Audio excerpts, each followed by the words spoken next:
happy belated Christmas and also probably belated Happy New Year. This is Pikiss-Chris.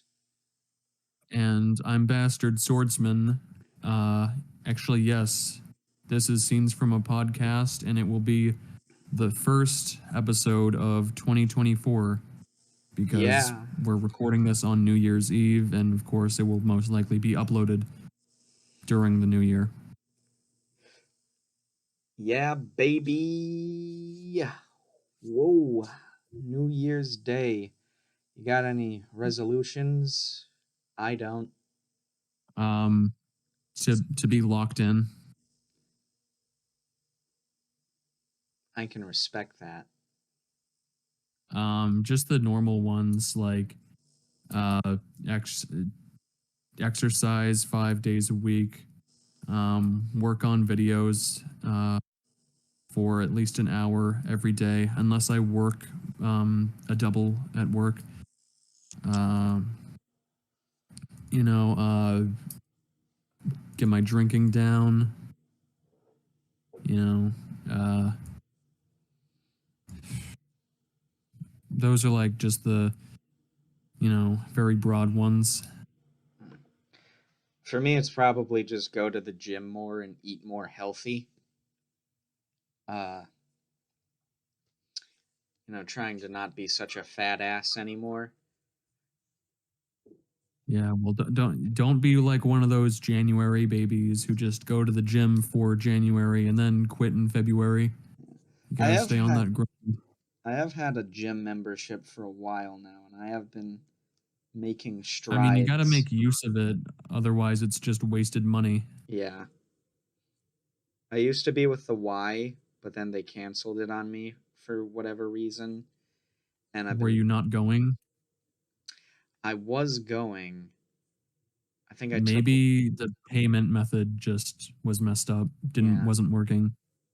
yeah. So I tried to get that reinstated a bunch of times, and eventually I just said fuck it and went with one that was closer anyway. The most Yeah. embarrassing thing. This is like a 7-minute drive from where I live. I didn't even know it was there. That's how close it is. Sometimes you just gotta like look on Google Maps and be like, Yeah, gyms near me. yeah. I'm kind of a dumbass when it comes to like knowing about the general area I live in. Um, for the longest time, I like took like a 20-minute drive out to like get to the nearest like bank to deposit my checks or whatever. And then one day, I'm driving with a friend to like a And you restaurant. see the bank like Yeah. by you Yeah, I see it by as you're me. driving by. Yeah, like 2 minutes from where we pull out of my driveway. I was called my Yeah, literally you just gotta like look up you know, the bank on Google or something, and then it'll show you the nearest locations for such and such bank. Yeah. So yeah, that's my resolution is to lose the mubes, the dad bod stomach, and hopefully become a beautiful butterfly. Well, you're already a beautiful caterpillar, but eventually your metamorphosis will happen and you will become a spectacular butterfly. Yeah. Yeah. Anyway, anything interesting? Well, I mean, I don't know. Seen anything interesting lately? Um well, I haven't seen any movies. We actually talked about this a little bit when you came over to my house that one time. Uh, so I showed you some new games I purchased, and one of them was Persona 5 Strikers. Now Oh yeah, you thought it was just the regular Persona 5. yeah. You see, I'm not Uh, I've only played one Megami Tensei game. We talked In about it, SMT4. SMT4, yeah, and I like that. And I know that Persona 5 is like really popular, so I was like, oh, I'll give this a shot. See if I can get into this series more, and then I buy basically a The Dynasty Warriors spinoff. That's yeah, also a sequel. yeah, yeah, basically, yeah. I mean, as far as Dynasty Warrior crossover games go, certainly better than Hyrule Warriors, at least.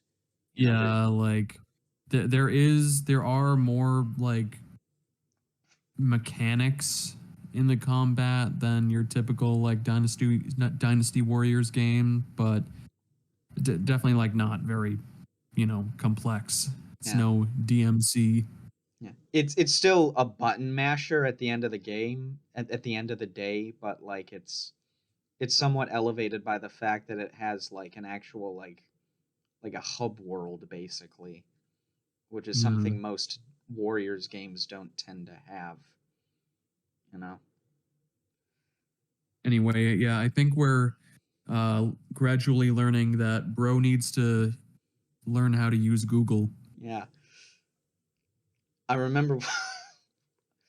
remember I'm sorry to turn this into like a bunch of stories, but I remember one time on a previous podcast I was on, my friend's movie podcast.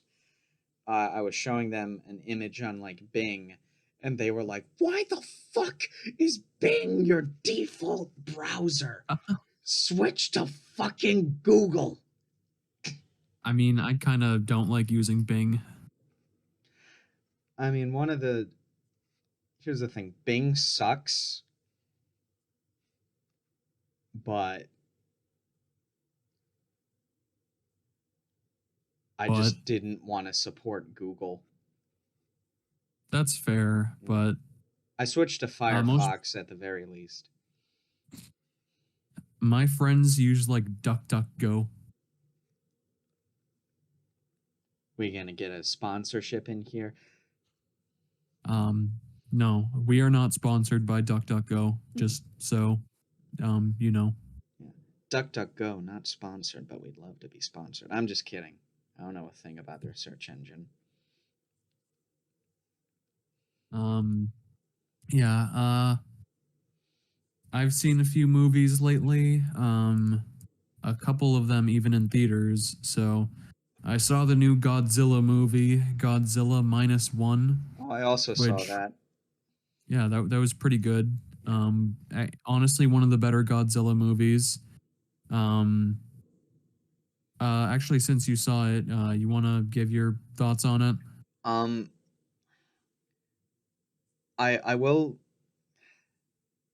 Let me collect my thoughts a bit because Are we talking like I spoilers? yeah, yeah. I want to basically say something of substance other than it was good. Okay, Um, spoilers for Godzilla Minus One. you know, so I think this is the first dramatic Godzilla film since like the 2014 movie, the Well, American no, one. Oh yeah, and well, Shin yeah. Godzilla. I didn't see that one though. Uh, Shin Godzilla is really good. That's like in my top three, I would say. yeah, And it's also directed by the guy who made Evangelion. So, but by and large, the serious Godzilla films are outnumbered by the goofier, action comedy movies. Um, mhm. and There are good Godzilla movies in both veins. Although I would say that the worst Godzilla movies are like do tend to be the goofy ones. yeah, I I mean, haven't seen any of the American ones though. I mean, the closest one to being good is the 2014 one, and that one becomes like a fucking snore fest. Like as soon Hmm. as Bryan Cranston dies, you know, they just replace him with Spoilers yeah, but for a boring movie. yeah, don't watch it, you know. You just watch -1 and Shin. Those are better movies. Yeah. Uh, Shin Godzilla was like a cool movie. It's like more it's definitely more actively political, whereas this focused more on like just the emotional core and on it's probably the most emotional Godzilla. It got me almost tearing up at points, and there was even a middle-aged woman in the audience who was like crying at the end. Um, I still felt this film was like pretty political, you know? I mean, all Godzilla films are. I mean, well, yeah. I mean, Godzilla is sort of just a manifestation of, Japan's fear of, nuclear weapons and stuff. And also in some cases natural disasters because Japan is also prone to those, and in Shin Godzilla, as opposed to being a metaphor for, the nuclear bomb, it's supposed to be a metaphor for the earthquake that happened in, I think, 2011, 2012. I forget the year, but yeah. Yeah. Part of the intrigue of -1 is just seeing the fallout after like the end of World War II, and just like Yeah. the way this character, who sort of fought in that war, and how everyone sort of resents him, for not playing his part. Uh, Yeah. It it is interesting because Japan has like had to reckon over the years with like the fact that their country committed horrible acts in World War II, and they weren't really a sort of force of good. Um, and I don't know. Give me a second. no, you're So like I found it interesting how this film played on the ideas of honor and like especially like self-sacrifice, and how it kind of goes against very classic Japanese ideals of glory and honor, and uh, with the main character being a kamikaze pilot who didn't actually, kamikaze himself. yeah, And sometimes the more honorable thing to do is to live on for, those who care about you. yeah.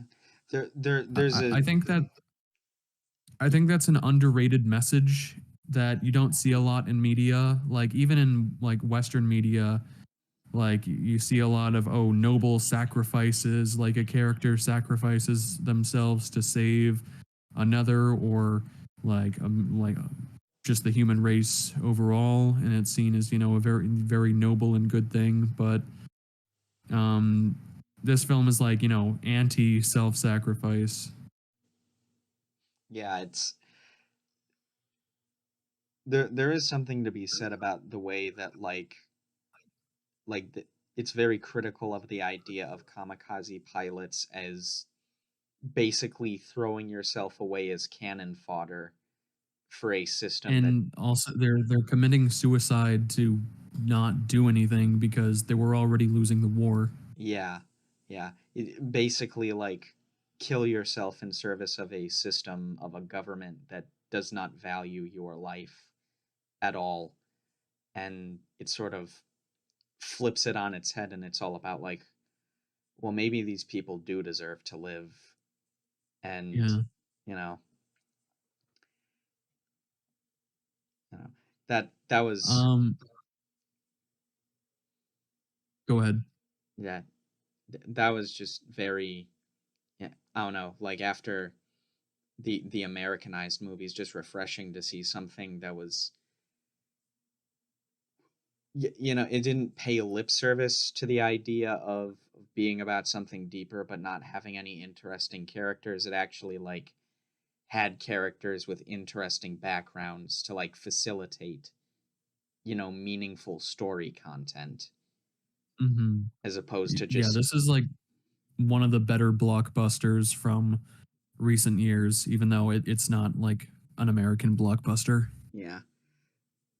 One other thing I want to say is that like I think in some ways, I don't know if this is a controversial statement. I think in some ways, this when he's done right or when he's like played serious, Godzilla can like be legitimately good Lovecraftian horror, you know? Yeah, Godzilla's kind of terrifying in this film. I would say maybe at his most fearsome and like terrifying, like when they blast like the holes in its face and like its skin just grows back. It's kind of disgusting. And it's also like Godzilla rampaging in the city is probably the most terrifying it's looked, and just the sheer massive destruction. Like, yeah, like he really lives up to his namesake of God Lizard, because he's like a god of destruction basically. Yeah, no, they don't like zoom out and just show him like smashing a bunch of buildings. We actually like see up Up close. close, like the devastation and how it affects like random everyday people. It's like really unnerving. Hmm. Yeah. It also builds up the stakes for like the last conflict, like seeing, the potential like devastation that his big laser attack can cause. And it makes you, you know, get anxious when you see him start doing it again. Um, the visual effects are pretty good. Godzilla's pretty much all CG, but it's not like bad. He looks pretty all right. There was one shot with some CG tanks that looked a bit rough, but aside from that, the special effects are really good in this. Yeah. I I was on the fence when watching the movie on whether or not I thought it was CG because it's like, No, it's all CG. yeah, it's the textures, there's one or two shots that look a little off, but like the textures on like his skin and the scales and the bumps, it all looks like it all almost looks like a practical effect to me, which is just mind-blowing, you know? Yeah, they put a lot of effort Yeah. into it. Yeah, it's like what people used to say about Jurassic Park like being one of the most realistic uses of CGI ever. That's what this film looks Oh like. my god. What? Um, Nothing. I was just remembering the Stegosaurus and how bad it looked. Oh yeah. Anyway, yeah, the film compared to big films in America does not have a very huge budget, like $15 million, but it actually made back its money like a few times over just in the U.S. market, which is cool to see it doing relatively well. I mean, to be fair, I mean, first of all, it is a Godzilla film, so it would probably, but at the same time, this film I think spread mostly through word of mouth in the US at least. It didn't get the marketing Yeah, there that was like a lot of hype behind it, like on film rating sites. It was rated really high on basically all of them. It cracked the letterbox 250. um I saw James Rolfe review it, and he said it might be his favorite Godzilla movie. uh yeah, I've seen it even on year-end lists. yeah. This was a good year for films, 2023. All things considered, you know. Yeah, there are still some films from this year that I would like to still see. um Since we're on that subject, what was your favorite film of the year that you've seen so far? I mean, I don't want to go off of recency bias. Uh, I would have to say it would probably be somewhere either Beau is Afraid or Killers of the Flower Moon.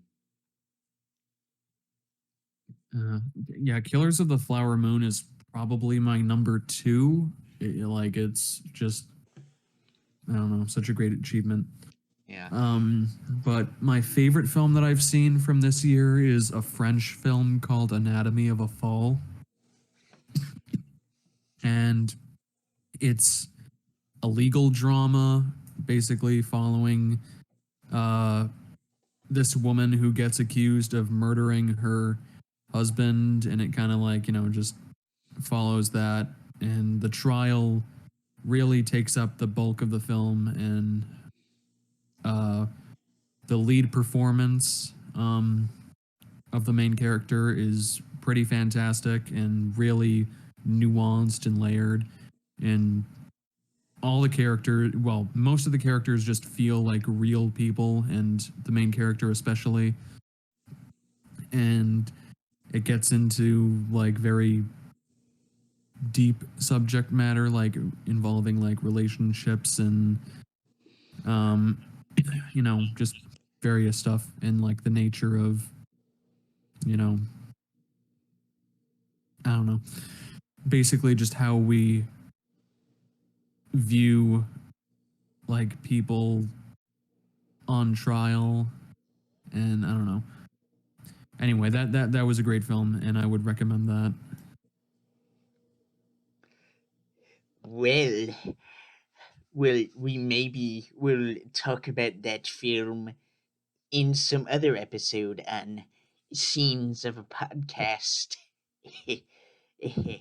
Or meh, oh god. But no, seriously, I would recommend just watching it because it's good. Um, Real quick, also, I recently saw a film in theaters uh, from this year called Poor Things with Emma Stone, Oh, and that I've was a heard about pretty that. yeah, that was a really good movie too. It's very surreal and weird and whimsical and wacky, and it's not my favorite film of the year, but I could see how it would be the favorite for some people. Like it like it like is technically set in the real world, but it also feels like just this whole new world was created for the film. Just it, it really feels like you know the film has a world of its own, and I'm just repeating myself, but yeah, it the film is really well shot. Emma Stone gives probably her best performance. Mark Ruffalo is in it too, and he gives one of his best performances. And it was really funny seeing him be in something like that after being in the MCU for like a decade, over a decade. Oh yeah, he was the Hulk, right? Yeah, Yeah. and Willem Dafoe is in it too, Mm. which is usually a sign of High Kino. quality. Yeah. Yeah. You said you didn't like the Northman despite the fact that he was in that. Uh, yeah, I thought The Northman was honestly a bit dull. I like it had some nice looking scenes, but I don't know, the plot was just did not grip me at all, and I don't know, it was honestly just kind of boring to me. Well, No, I'm not gonna do that again. Uh, Have you seen The Northman? no, I haven't. Um, Mostly because you said it was boring. Uh, I so mean, maybe. eh, it's kind of cool that a film like that can be made in the 2020s, because it doesn't really have a wide appeal, I would imagine. Like it's based on the story of Amleth, which is the inspiration for Hamlet, and of course that's kind of the reason why the plot seems very like simplistic and like, oh yeah, I've seen this a million times, because it was, a story made hundreds of years ago, and was the foundation for a lot of later stories that are more interesting to me. But yeah, anyway, I'm kind of getting off topic. I didn't know it was based on a true story, or then. Well, it's not based on a true story as far as I know, but it's just like a very old story that was, made a long time ago. Yeah, it's weird to think that that influenced Hamlet, because you think. I mean, that's where Hamlet gets its title, Amleth, Hamlet. Yeah, no, I mean just in terms of like aesthetics, because that. Yeah. You think Shakespeare, you think a lot of Victorian style dress and stereotypes, and that's that's not at all what's Viking. going on in the Northman. Well, I don't know. Like, Shakespeare is kind of like universal, and Kurosawa had like adapted him a few times, and it worked really well there. Anyway, we've been going on for a bit. I want to get into the film Yes. that I recommended. Yes, this was your choice.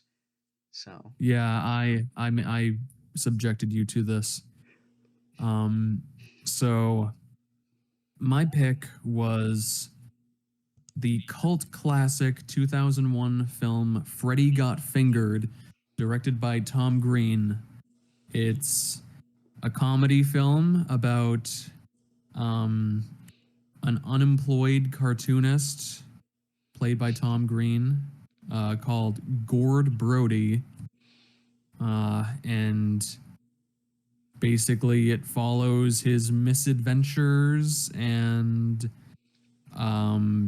things happen, and there are jokes, maybe, allegedly, and yeah, that's the movie.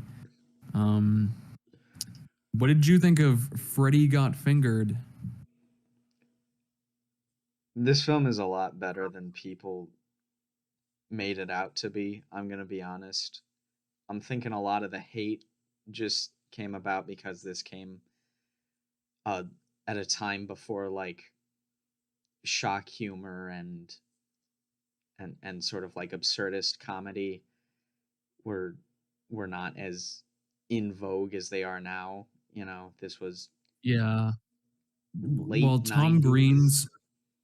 Yeah, no, this was 2001. Yeah, but Tom Green was popular in the late 90s. Like Tom Green's whole shtick was kind of shock humor, like, humping a dead moose or whatever. But like, it's kind of toned up to 11 here. And it's weird that Tom Green was a celebrity at all, because his brand of humor is like very niche and like very like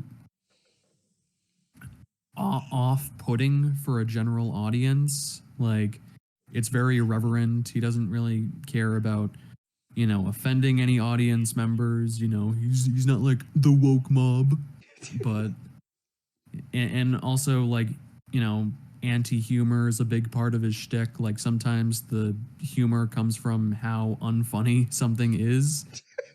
Kind of like Tim and Eric, if you know that, or just a lot of Adult Swim shows in general. Like, in a way, this film is really ahead of its time in its style of humor. I don't think it's like a masterpiece. Like, when this film came out, it got fucking bashed, like, critically and commercially. Everybody hated it. It was considered one of the new worst movies ever made. It won several Razzies. Tom Green even showed up to the Razzies, and he had his own red carpet that he rolled out. He ate that shit up. Um, and it's really funny that this is a big studio film. Like, this was released under 20th Century Fox. And it's insane. Like, it's not really a typical comedy film. It's like it has a plot, but it doesn't make any sense. And sometimes that is what, like, just how little sense it makes is part of why it's so funny.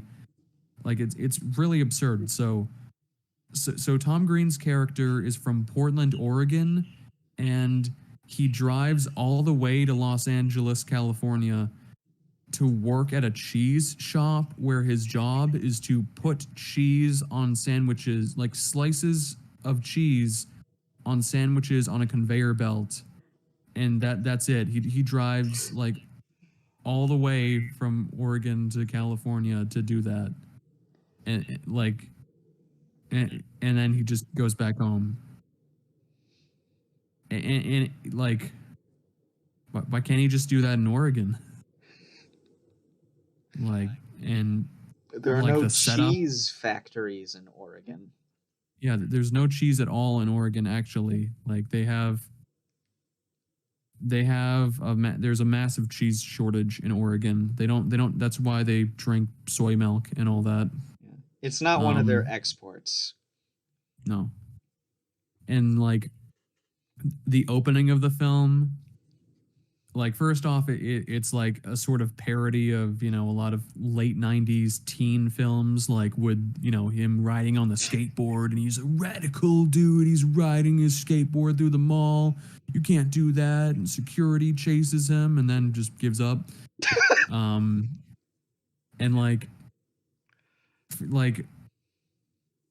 then he goes to catch a bus to Los Angeles. And he even and he meets his parents there, and he's like, "You got me this. You paid for the bus to Los Angeles." And then his dad is like, "Son, you're not going to Los Angeles, or you're not getting on that bus to Los Angeles." And then he says, "But you paid for the bus to Los Angeles." And like, part of the joke is just that they repeat the same thing over and over again, like very unnaturally. That is not how people talk at all. So they pay for his bus ticket, but then they just get him a car so he can drive to Los Angeles. Like, and then why did they buy him the ticket? Like, a lot of absurd humor like that just comes from, like, what? Yeah. I don't know. People don't get it, but it's funny because, yeah. This is gonna sound kind of normy. A lot of the humor in this reminds me a lot of like Brandon Rogers. You know him? I do not. He makes a lot of like sketches, like a lot of live action sketches about like really absurd, out of touch, weird people doing things in public. Like one of his recurring characters is like a old man with Alzheimer's, basically. I'm explaining it badly.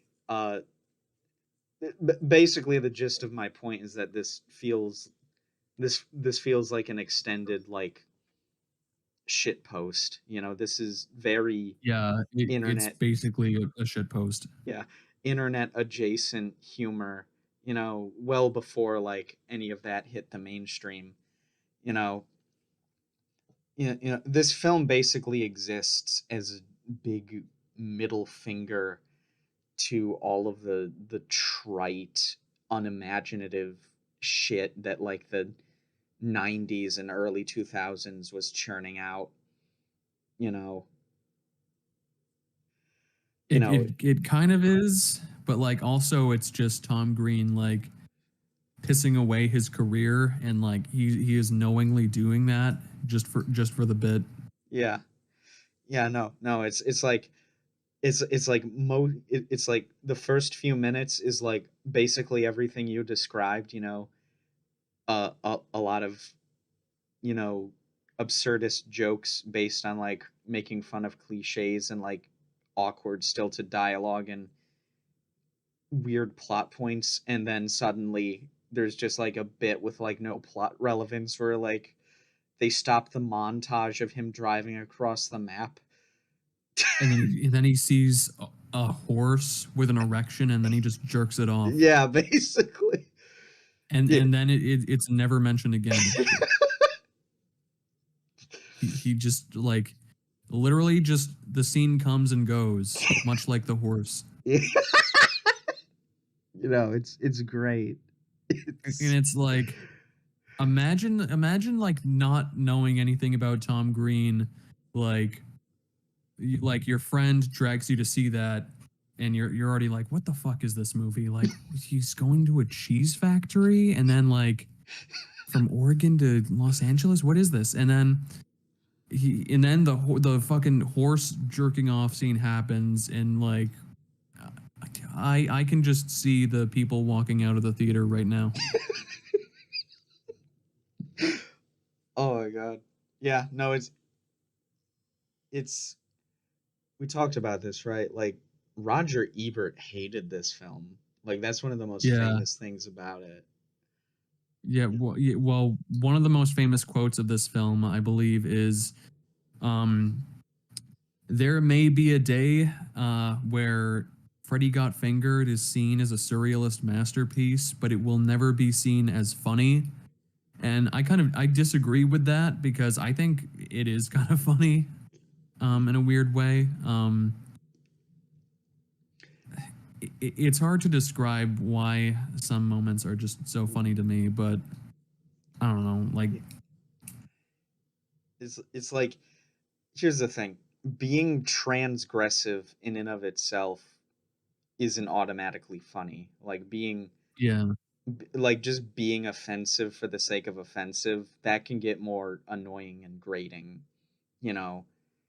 But the thing about this movie is that like it goes to such absurd lengths, and it's it's self-aware of how stupid it is, though. yeah, basically. It's not like, huh, you guys are gonna be offended by this. It's like, no, like, wow, this is offensive and stupid. Yeah, it's not making fun of the audience for being pearl clutchers. It's making fun of itself for Yeah. existing. Yeah. Well, the existence is the joke, like, and it's very meta, because that also sort of describes when Tom Green gets his like own cartoon in the film. So he like, so while he's in LA, he also like goes to Radioactive Entertainment or whatever the hell it's called to like sell his, you know, pitch of like fucking zebra people, like they have hooves, so a family where their bottom halves are zebras and their top halves are just humans, and that's the thing, like that's it. And and you actually see the cartoon itself, and it's like the dumbest fucking thing ever made. It's like a low tier Family Guy cutaway gag almost. It's what And people who've never seen Ren and Stimpy think Ren and Stimpy looks like. yeah. And like and so he's like, when he's trying to sell his pitch to the executive, like the guy of Radioactive Entertainment, he's like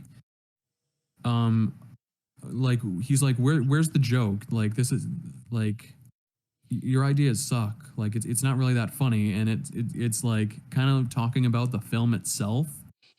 Like, it's like, where's the joke? And I don't know. And speaking of which, this film is like just so fucking unhinged. Like, just random, like, of course, you know, horses being jerked off, gore, and like then Tom Green, like when he gets rejected by the animation dude, just pulls a gun and he's like, I'm gonna kill myself. Like that is definitely like modern internet humor right there. Just like spontaneous like threats of suicide. Yeah.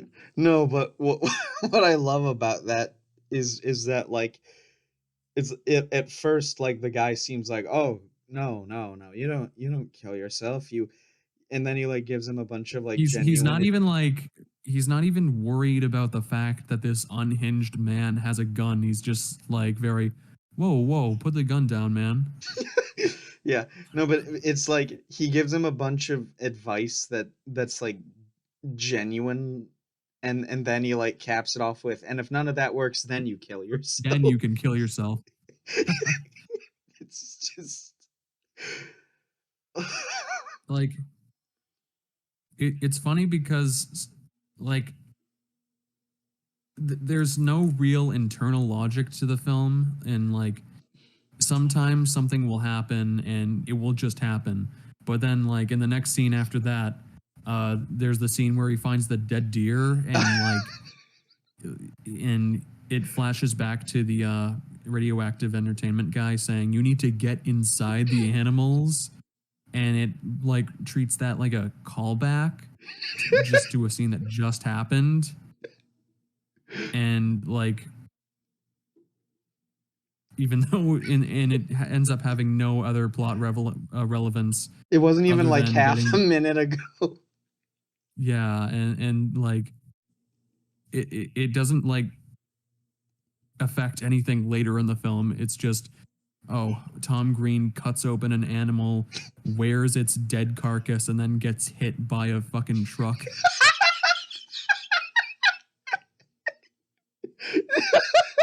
Disgusting.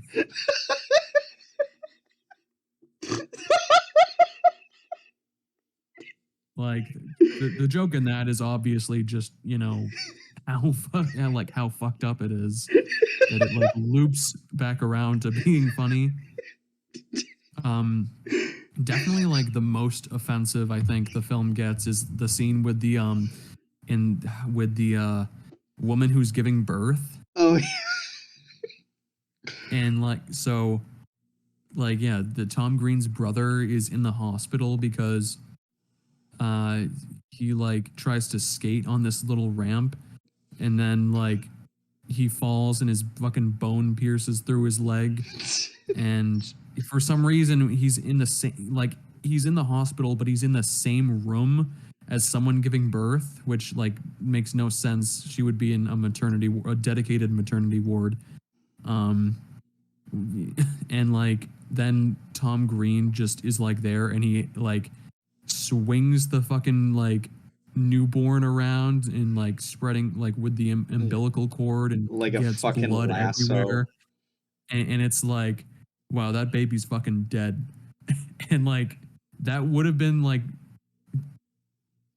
a really fucking dark I mean it still is a really fucking dark gag and like very in poor taste, but then it swings it around because then the baby like ends up waking up and like ends up crying, and it's turned into this like heartfelt touching moment because he helped bring the baby, like he helped deliver the baby somehow. I don't know. One of my favorite things about that scene is that the pregnancy bump they give her isn't even on her stomach. It's Yeah, like, it's like basically on her chest. yeah. Just everything in this movie is There are even like very little errors that like it can't even just be because he didn't give a shit. Like it's just like, hey, like fuck around with this and let's see if anybody notices it. Like the color correction when Tom Green's going into radioactive entertainment and he Oh, just yeah. tells that one lady that the guy's wife is dead, and like that scene has completely different color correction from the rest of the film, and it's just that one shot that looks like blue, and no other scene looks like that. That's like the only time a human reacts realistically to like what is being said and happening to them too. Because Kind because of, but also it's weird that she just believes this random guy that says, "Oh yeah, his wife's dead, by the way." yeah. Yeah. It's like she believes him for no reason. He says, "Oh hey, you want to like we're both sad about the fact that this woman is dead. You want to date?" And then she gets angry at him. um, yeah, like in a way, like the plot is very stereotypical. It's about this like loser underdog who you know achieves his dreams, like, and there are other cliches like the strained relationship with his dad who but then he turns it around at the end and he makes him proud, um and like like his dad is fucking crazy too, but like he just wanted him to make him proud. It's basically like part of the biggest joke in this whole movie is that like this guy does not deserve any of the like success or happiness that comes to him like at all. It all just happens, because he exists in this like parody of a narrative meant to like satirize all of that shit.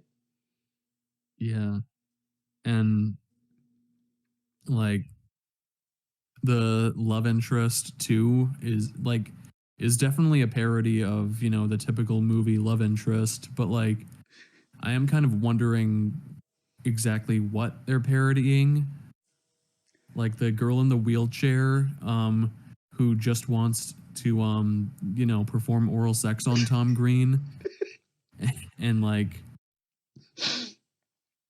it's it's very absurd but also can be like legitimately read in a lot of like different ways, kind of like a lot of the film, like, oh, it's a play on how men just expect sex at all times from women they're dating, but and also um it's a play on how like the female leads in some films are really just there to get with the guy, and that's all they're like the only point they have. Ironically, she does have her own dreams, like of being like a rocket scientist or whatever, and it's like so random. Like I don't know. Yeah. It's like that to me is like it's like the whole thing where it's like they write the character to be a love interest first, and then like they're like people will criticize us for reducing the female character down to a love interest. Oh well, we'll give her a little side objective for her Yeah, to work on, basically, that doesn't like tie in and doesn't get any focus, you know because like the one time it like comes back in the movie, it's to like give the male lead like, if she could follow her dreams, I follow dreams too, basically. true. Yeah. I think oh, never mind. Uh, Probably the scene that like best sums up the film is when he gets $1 million, like after his pitch gets accepted for the zebras and like with the human zebras show. I forget the name. And he just uses the money. Like he doesn't do anything intelligent with it because obviously the cartoon was dirt cheap to produce. So he just buys jewels.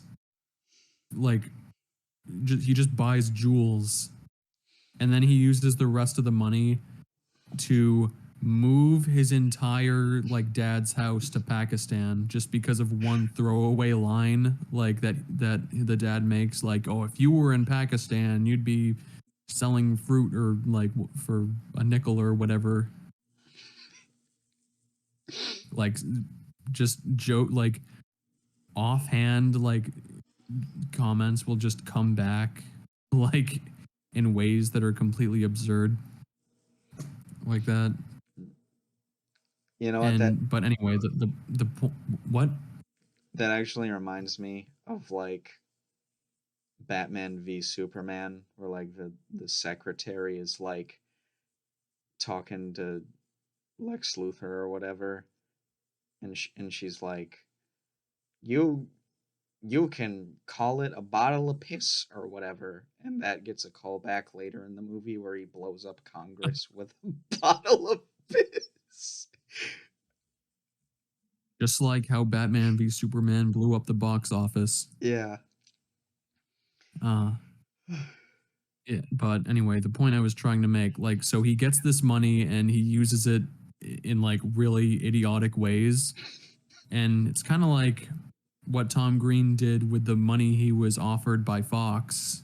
Like he just shot this out. Like, haha. I do have to wonder what was going on behind the scenes of this movie. Cause Yeah, like how did this like get approved? Yeah. Like how did this get greenlit? It's like, who saw potential in this? Why did they see potential in this? How did this get like to the post-production stage? Yeah, like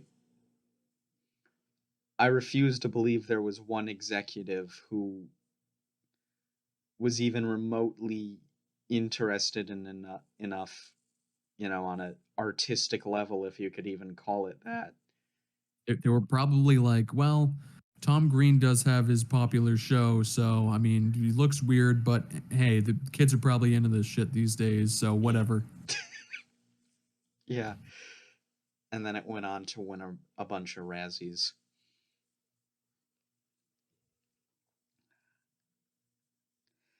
That's the funniest thing about this film, is the fact that it made no money. Yeah. Yeah. Like,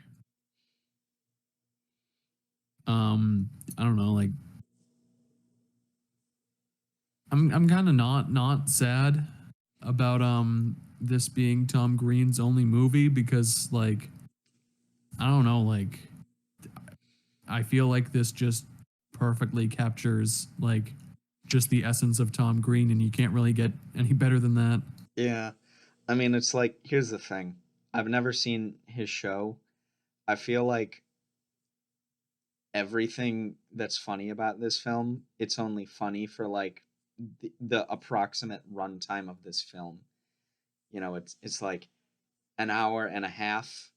That's as far as you can go with this before it starts to get grating. Yeah. Damn. Like like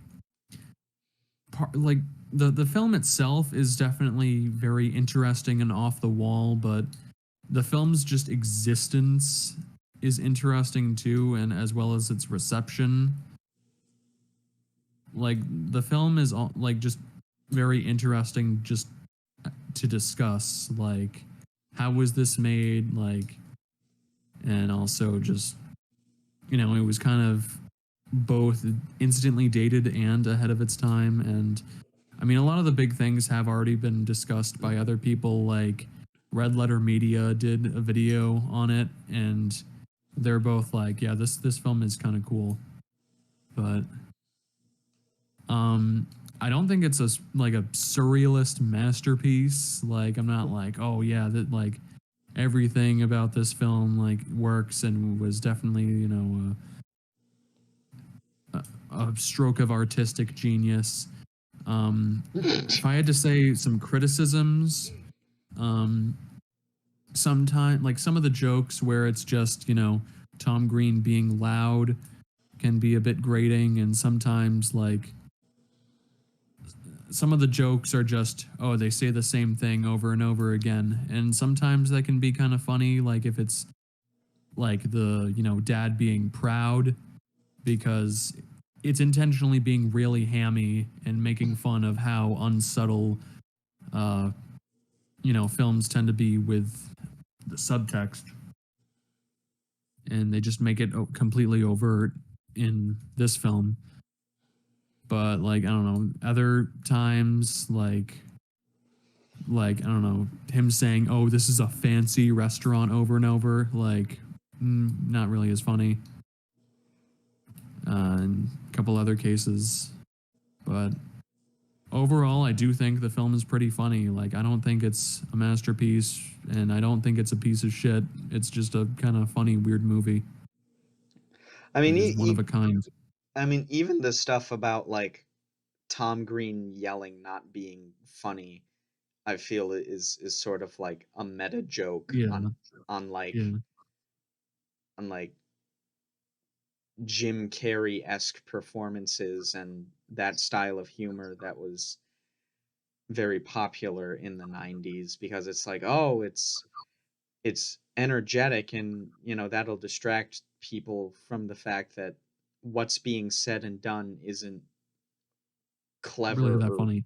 yeah, it's really it's just a big pile of nothing, and it's sort of taken to its absurd by just putting that character in situations and in a world that you know is also pretty wacky, but not in a PG way, and Hmm. it's very gratuitous, you know, with the gore and the molestation of animals. It's Yeah, it's funny how they play on the in films like this, there will be a character who, like, oh, falls or gets hit in the balls or whatever, and they're just like the token slapstick character. But here, the slapstick character is like a little kid, and it's like realistic violence with blood. And it just gets increasingly more violent throughout the film. Like he gets his teeth knocked out. he like literally fucking dies at the end of the film.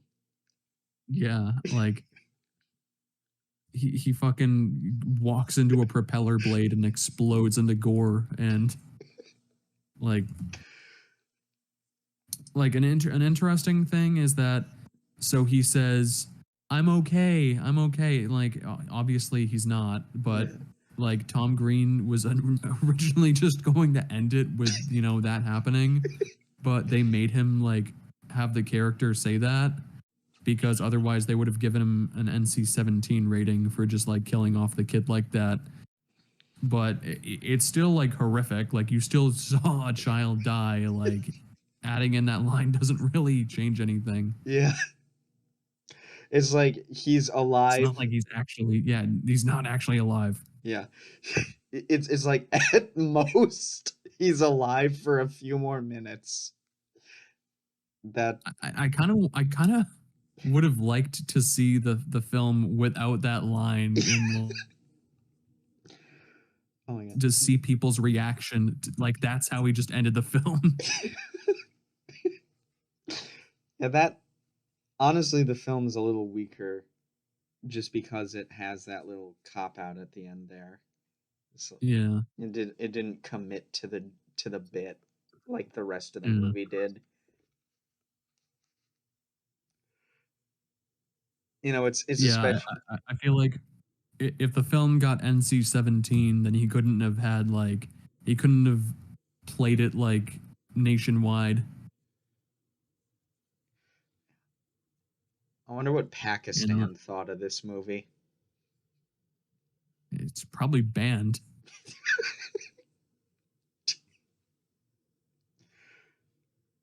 so probably they didn't care for it. Yeah.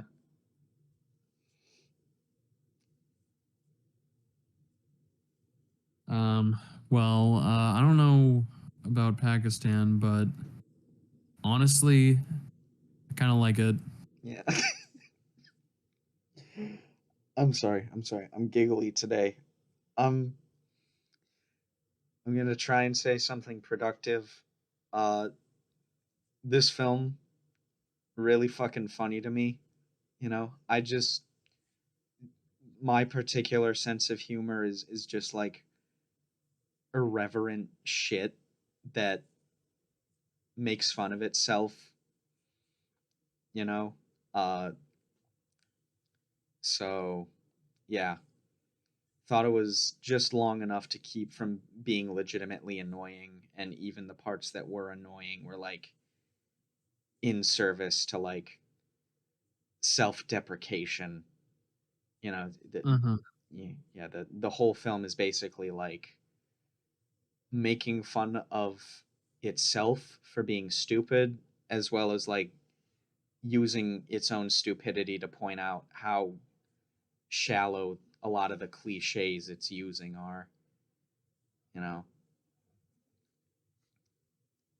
Mm.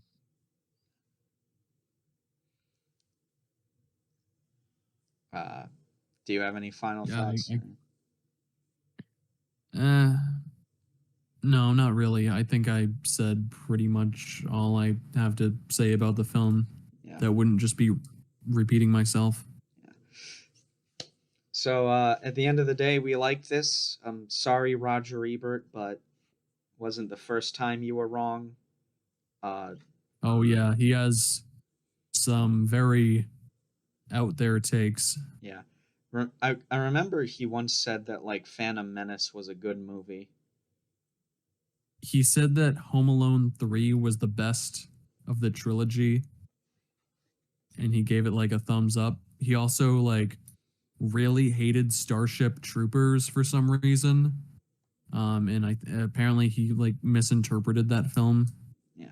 I mean, Um, to be fair, that film that film is the first time I saw it, I thought it was like endorsing that shit unironically too.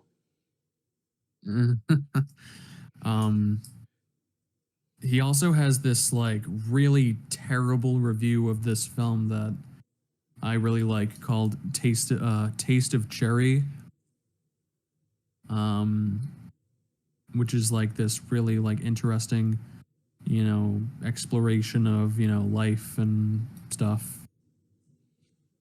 Yeah, I awful explanation, but really good film, and Yeah.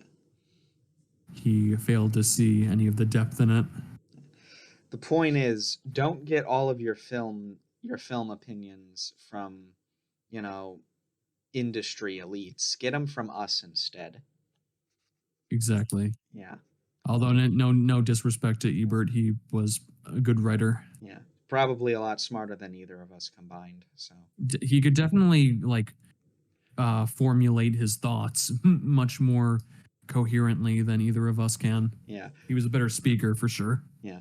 A lot less dead air on his friend's podcast. Yeah. Yeah. Well, I mean, you're supposed to be editing that out though.